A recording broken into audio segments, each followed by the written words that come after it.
Descartes invented dualism to avoid the problem between the church and science. A long time ago, we made the decision to separate sort of spirit from science. And that science, and we were in this low gauge symmetry state. Because there, the effects of most humans, of their consciousness, is very small. And so we were able to learn how to do science. But now we've learned, and now we can take on the richer task of learning to do science when consciousness, a significant amount of consciousness, is part of the experiment. Back in the 17th century, we came out of a period of time where we saw the universe as this living, vibrant entity to that of the world as a machine. And with that, scientists came along, such as Descartes and Newton, which solidified that concept because they were describing science and mathematics of a non-living world, of inanimate objects, and did some very beautiful calculations and enhanced our understanding of non-living systems. Descartes really looked at the world as a machine. He was very interested in clocks.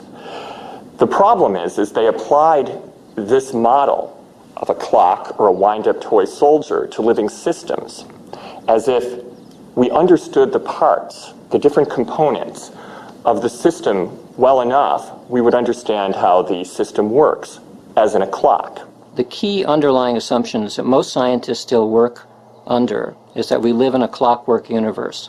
We live in a mechanistic universe that is conceived of as gears and knobs sort of linking together. That is going to change because we know that that is not true. We know from a physics point of view it's not true. The impact of that change is still somewhat difficult to guess, but one of the areas that I know it's going to make a big impact is in how we understand the nature of human experience. Because human experience in a clockwork world doesn't fit. And that's why in mainstream psychology for many years, the very idea of an internal experience was considered to be laughable. There was no internal experience. It was explained away, and the reason it was explained away is because of this idea of living in a clockwork world. Darwin countered. The Creator is nothing, nowhere. We are random mutations, simply a carrier of TNA's relentless quest for more in a meaningless universe. And meanwhile, both science and religion were hitting the wall. If everything was mechanistic and God was the holy creator, then what were we humans supposed to do? Science dug ever deeper into a dead universe and stumbled upon and unlocked a mystery.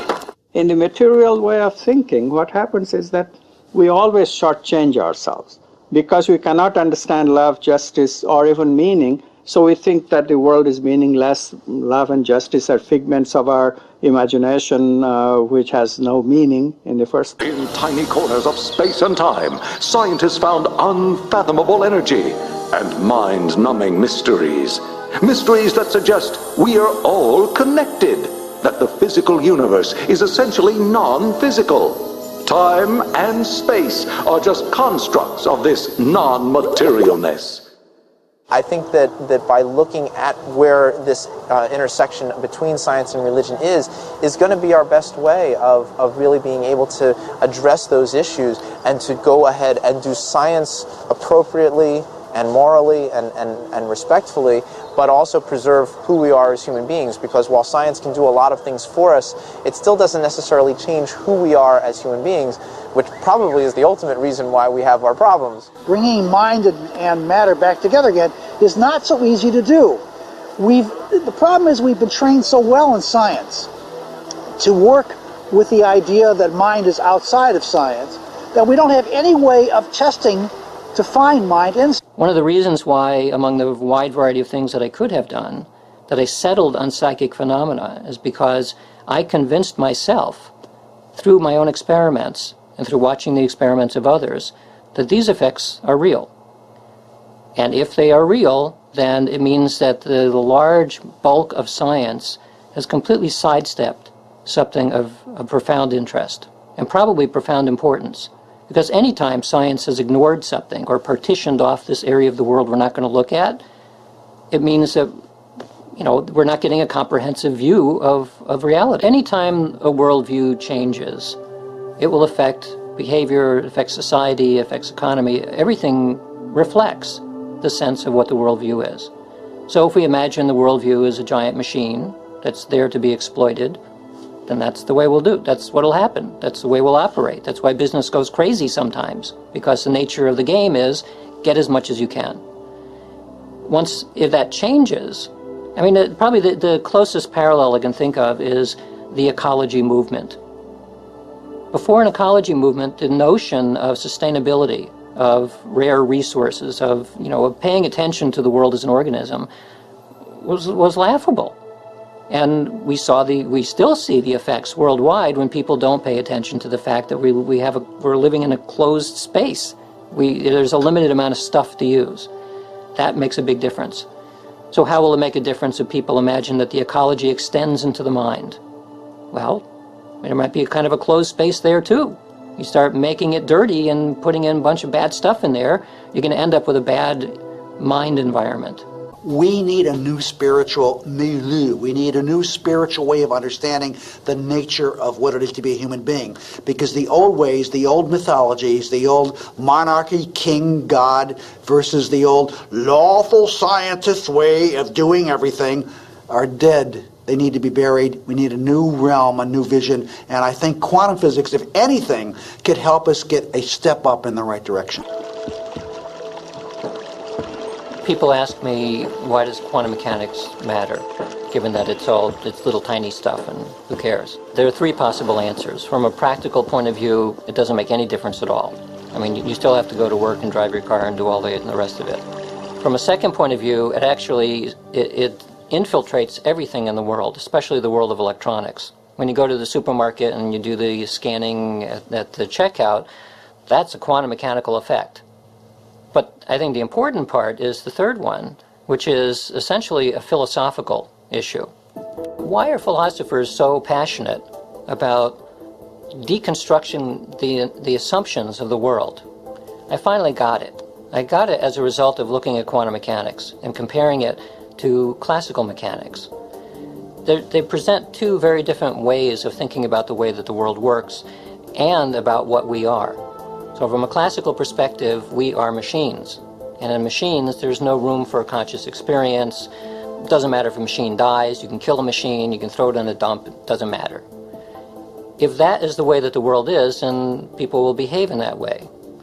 But there's another way of thinking about the world which is suggested, it's pointed to by quantum mechanics, which suggested that the world is not this clockwork thing, but it's more like an organism. It's a highly interconnected organismic thing of some type, which extends through space and time. In that kind of environment, what I think and the way that I behave has a much greater impact, not only on myself, but on the rest of the world, than it would if it was a classical world. So from a very basic point of view having to do with morals and ethics, what I think affects the world. That's, in a sense, that's really the key for why a worldview change is important. It may very well be that what's going on inside of you, in your brain, in your nervous system, in your nature of observation, how memory works, how mind works, it may very well be that what is happening there is some kind of observer-matter interrelationship which is indeed making things real for you, affecting how you perceive reality. It's not changing the reality out there. You're not changing big chairs and big trucks and bulldozers and rockets taking off. You're not changing those, no. But you're changing how you perceive things and maybe how you think about the things, how you feel about things, how you sense the world.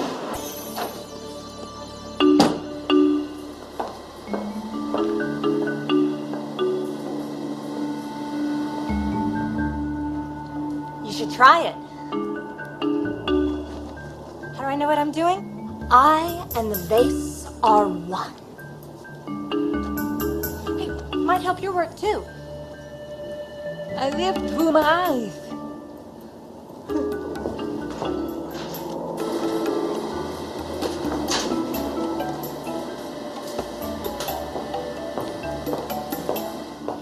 acting in reality.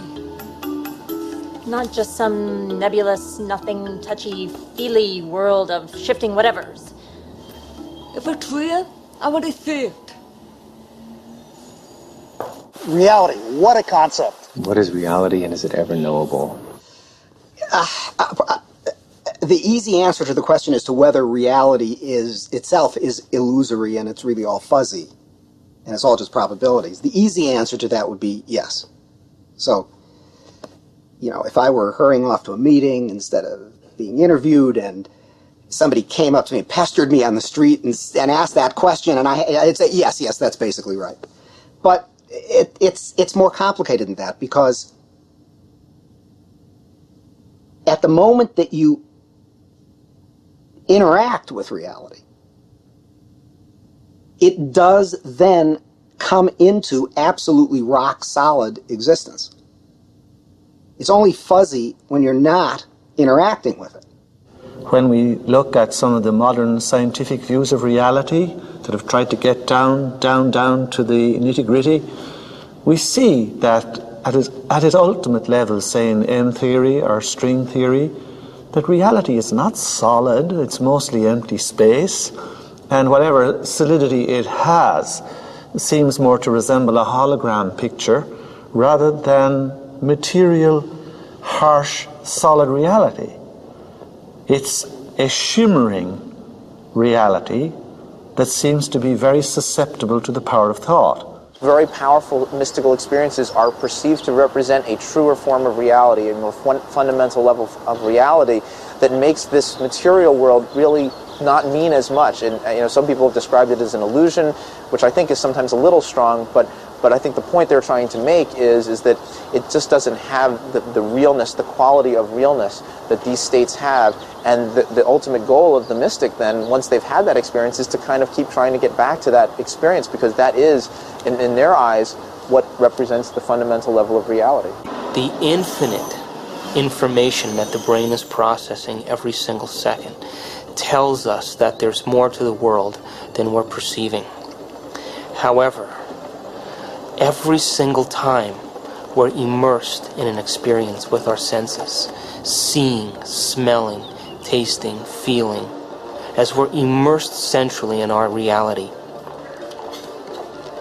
We know nothing about reality, and all of our sense of so-called reality out there is filtered through our sense organs.